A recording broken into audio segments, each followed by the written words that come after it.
Carissimi ascoltatori, benvenuti, siamo di nuovo all'interno della nostra rubrica Medicina Regione Lazio.it, interamente dedicata alla medicina, appunto alla salute, alla prevenzione e al benessere a 360 gradi. Sempre i professionisti di riferimento danno loro preziose opinioni e oggi sono in compagnia, sempre sulle frequenze di Radio Roma Capitale, di un osteopata e parleremo assieme a lui della correlazione tra osteopatia e bruxismo, sottolineando vari aspetti. Faremo tutto questo assieme al dottor Stefano Tortorella. Benvenuto all'interno della nostra rubrica. Salve a tutti. Salve dottor Tortorella, grazie, un saluto a lei e agli ascoltatori. Dunque, che correlazione esiste tra osteopatia e bruxismo?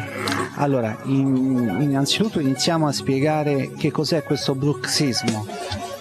Bruxismo si arriva a questa diagnosi il momento in cui in genere la prima figura medica che arriva a effettuare questa diagnosi è un odontoiatra. Si arriva a effettuare questa diagnosi mediante una indagine strumentale, una radiografia che prende il nome di ortopanoramica, che va a evidenziare laddove ci potrebbero essere delle possibili anomalie strutturali a livello all'interno della bocca, quindi a livello dell'arcata superiore o arcata inferiore, come sono orientati questi denti e come le articolazioni in prossimità dei denti si sono organizzate. Riguardo a indagine strumentale è bene precisare che negli ultimi anni spesso viene confusa questo argomento, perché in effetti viene fatta poca indagine strumentale. Troppo spesso quando si sente parlare di osteopatia, troppo spesso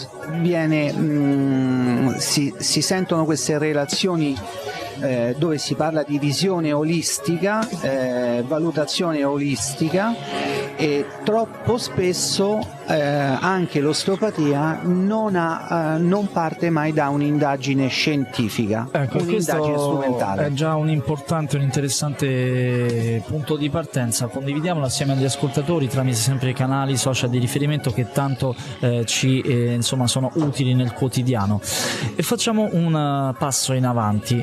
Ecco, dopo un'efficace definizione andiamo a vedere un po' quelli che sono gli errori più comuni che le persone commettono, soprattutto chi soffre di bruxismo, perché denti e di ossa sempre parliamo, e come conduce il suo lavoro in tal senso a seconda dei casi che si presentano.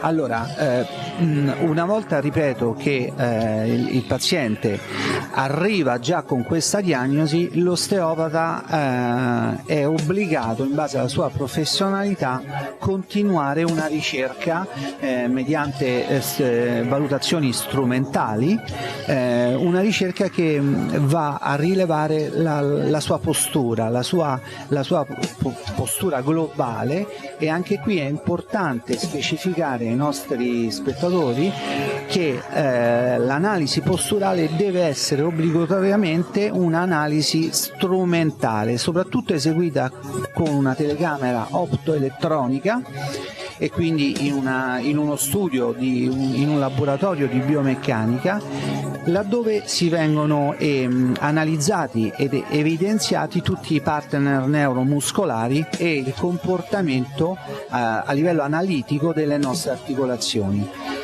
Questo è importantissimo perché siamo abituati a sentire che vengono effettuate delle analisi posturali mediante esclusivamente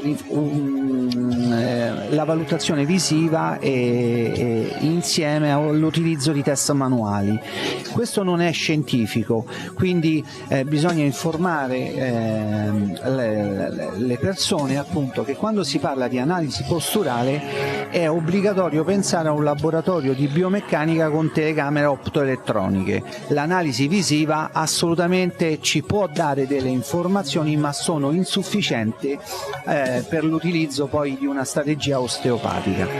Insomma, ci sarebbe tanto anche qui da analizzare. Moderni strumenti sì, ma insomma poi c'è anche quello che fa la differenza, è il vostro lavoro, insomma il lato umano, come conducete tutto questo, e ognuno è differente, ovviamente è diverso.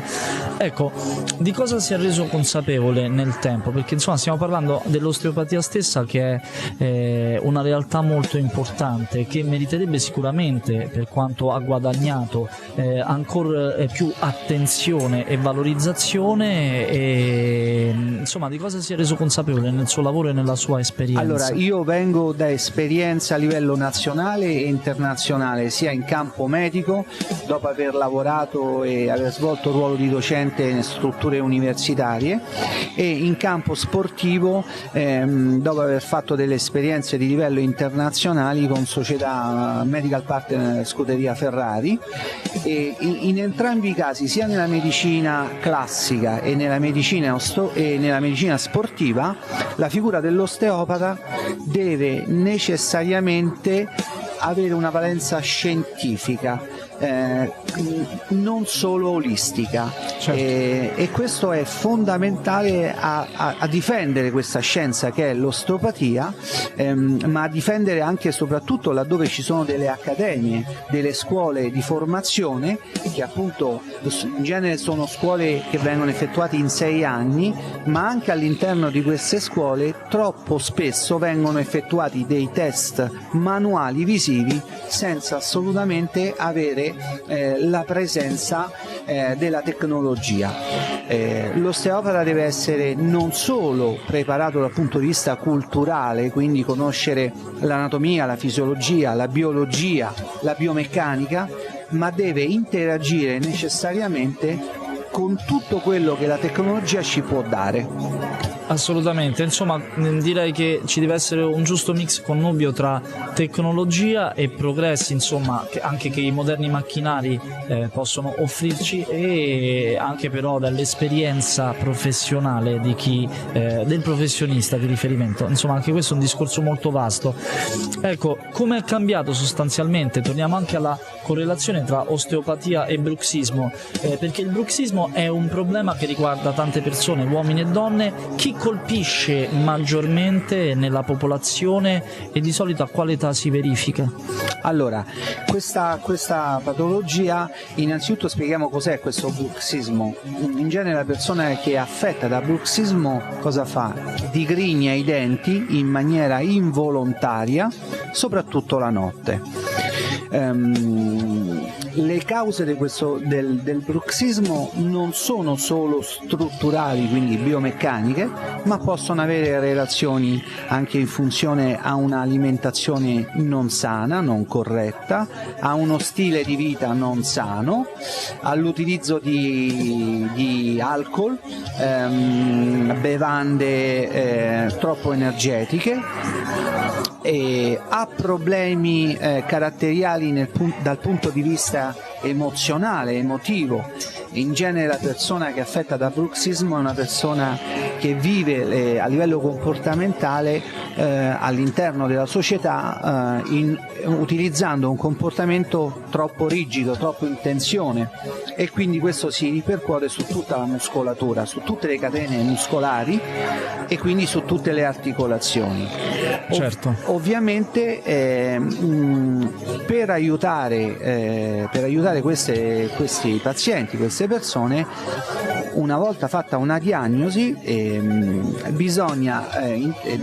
fondamentale che l'osteopata, in questo caso quindi l'osteopatia, sappia interagire in uno staff medico, in un pool medico, quindi insieme a un odontoiatra, insieme a un ortopedico, insieme a un fisiatra, ma ripeto, è fondamentale che tutte queste figure mediche iniziano ad apporre la propria strategia dopo un'indagine strumentale, e quindi rinunciare un pochino di più a questa visione troppo olistica che nella società industriale ci condiziona troppo. Assolutamente. Ecco, siamo giunti in conclusione, dottor Tortorella. L'evoluzione futura appunto della sua attività e soprattutto ecco, cosa vi piacerebbe condividere assieme ai nostri ascoltatori in questo momento all'interno della nostra rubrica in merito anche all'argomento.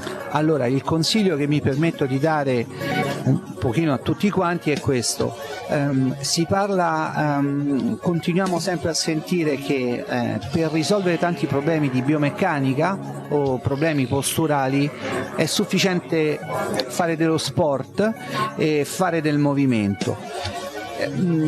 Io direi questo: per aiutare il nostro organismo, visto che il nostro organismo funziona utilizzando tanti sistemi, quindi il sistema muscolare, il sistema articolare, il sistema vascolare, il sistema neurologico, neurovegetativo, è bene verificare sempre una qualità del volume della nostra vita, del nostro modello di vita, quindi verificare uno stile di vita più corretto possibile nel lavoro, uno stile di vita più corretto a livello emozionale, comportamentale, uno stile di vita a livello dell'alimentazione.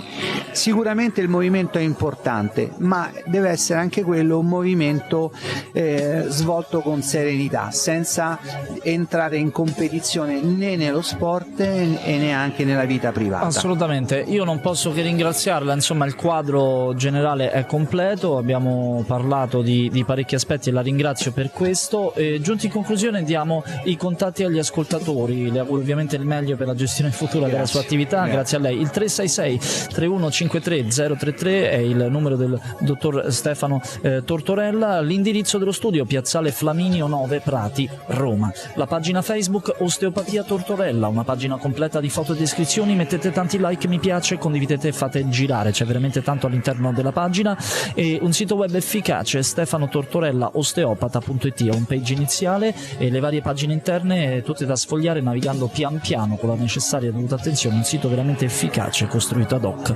L'indirizzo email stefano.tortorella@alice.it. Un saluto ancora, un ringraziamento al dottor Stefano Tortorella, un saluto a tutti.